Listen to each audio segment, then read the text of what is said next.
আমি কিছু ভুল বলিনি তো কৃষ্ণ। আমরা বিয়ের কথা বলতে এসেছি, কথায় কথা বাড়াতে আসিনি। তাড়াতাড়ি বিয়ের তারিখটা ফাইনাল করুন। এই দিনটার জন্যই তো আমরা অপেক্ষা করছিলাম।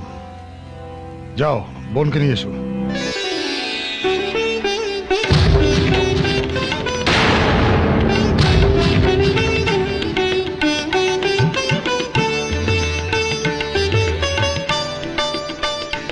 আয় বোন আয়। আয় বোন, আয় বস।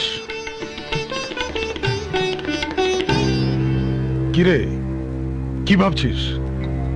ও, তুই চেয়ারে বসলে তোর হবু স্বামীর অপমান হবে, তোর পাপ লাগবে। এত চিন্তা করিস না, আয় বস।